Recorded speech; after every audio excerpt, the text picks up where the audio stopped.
Welcome back to another episode of the Billionaire Blueprint. Have you ever felt no matter how hard you work you can't get ahead? You finally built up that savings cushion you were told to build, just to have it wiped out during the next major car repair or medical blip. Have you looked into investing, but when you actually ran the numbers it all pointed to no meaningful payoff in less than 20 years? The problem doesn't only extend to people using traditional employment methods. This problem extends to many medium to small business owners as well. They believed the only way to get ahead was to work for yourself and have a business. They were told that entrepreneurs run the world, and hard work being all it takes to achieve high amounts of success. Unlike the motivation you see on Instagram and YouTube, you live in the real world of business. That world comes with real problems like your business cash flow being inconsistent every quarter. And you go to bed every night with mountains of anxiety of how you will be able to afford the next payroll. That's why we're passionate about our mission to democratize business and financial education in ways that people of all levels can receive value. Because the game is rigged for those who lack pivotal information for making decisions. And the difference between financial slavery and financial abundance is a few key insights. That's why today we're talking about the secret to why you can't get ahead. Once you understand this secret, the reason why you aren't growing or getting ahead will finally make sense. Whether you're an entrepreneur or someone working a 9-to-5, this secret will transform your approach to business and personal finance. To understand why it feels like getting ahead is so hard, we have coined the phrase, financial entropy, as one of the most prominent factors. So what is entropy?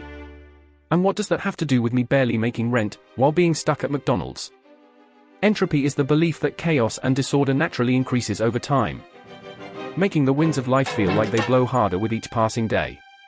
For example, entropy in health and fitness. Naturally, as we get older, our bodies tend to deteriorate and decay until we die. But the rate of decline of our health depends on the level of entropy. The same work you did at age 20 is going to feel harder at age 60. Inflation is a form of economic entropy. What cost $1 today will cost $2 tomorrow. Entropy in business. Typically, in the pursuit of more sales and greater profits, organizations tend to lose strategic focus and clarity. Then it becomes confusion amongst employees and customers. The mission, the competitive advantage, the target audience and direction of the organization all begin to collapse under its great size. Eventually, the organization loses its customer base to a disruptive competitor with a clear strategy. Profits decline and the business goes bankrupt or shrinks for decades at a time. This is why no company typically stays in the top 10 of the S&P for more than 20 years. Today it's Microsoft, yesterday it was IBM, or in the 80s oil companies that were the main players. And now it's the tech industry leading the way in economic growth. Entropy is just one part of the secrets that no one else has really accounted for in the discussion of business and personal finance on a massive level. That's why it's important for you to subscribe and agree to all notifications, because we unveil the mysteries behind the world of business and finance one video at a time. As long as you put comfort and stability in your life as the main priority, you will always be suppressed by the laws of financial entropy. Now let's talk about entropy on a personal level. When people buy a car, they don't price in entropy for their financial decision. Typically they factor in a car payment, registration and insurance with regular routine maintenance. And people assume that if they can afford those things, then they can afford the purchase. But as entropy erodes that formula, and eventually you have a car accident, as statistically we all will at some point, you begin to receive an influx of expenses you weren't prepared for. Let's say the insurance refused to cover the expenses, now you're out of pocket. But wait, it doesn't end there, you also have an increase in your insurance premium now that you have an accident on your record. This puts you under greater financial stress. And now that entropy has begun to affect your mind with stress, you begin to make lower quality decisions out of anxiety and emotions, and the cycle continues on and on. So to account for entropy, you have to price in the events that come over longer periods of time, and oftentimes it will happen very quickly. Your roof over your home is working until it's not, your body feels healthy until it's not. Oftentimes these things come drastically and without warning, despite people thinking that they will be given mental time to prepare for each catastrophe. Okay, we get the point. How does knowing about financial entropy make us better at business and finance?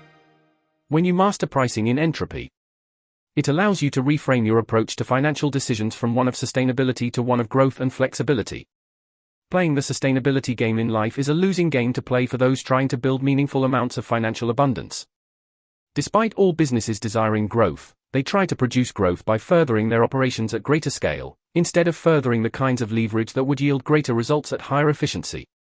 If a student of the Billionaire Blueprint understands this rule, they wouldn't stay at a job where there aren't valuable skills to be learned, or a clean, consistent path of rapid growth that outpaces financial entropy. If you guys were video game characters, you will realize that you are making decisions that places a level cap on yourself. If you decide to work at McDonald's for your whole life, you have capped your level at 1 while financial entropy is in effect. Apply this to your business and you will understand that you built a business off a model of attempted stability and not flexibility. Having flexible operation costs, income-driving tactics and asset reassignment is what makes early entrepreneurs deal with such turbulent waves in the world of business. To summarize, don't seek comfort and don't seek stability. When you are at the bottom, you need to seek rapid skill development and flexibility to changes in the environment. Only then will you be able to capitalize on timely opportunities and catapult your wealth trajectories at a rate that life can no longer restrict you. So see yourself as a man climbing a ladder on a foundation of quicksand. If you maintain your status quo, it will only be a matter of time before the quicksand eventually consumes you. So be relentless at keeping yourself uncomfortable. Don't let today's victory make you lose the hunger for tomorrow's war. That's all for today, folks. Don't forget to like and subscribe. You have just downloaded another piece of the Billionaire Blueprint. Until next time.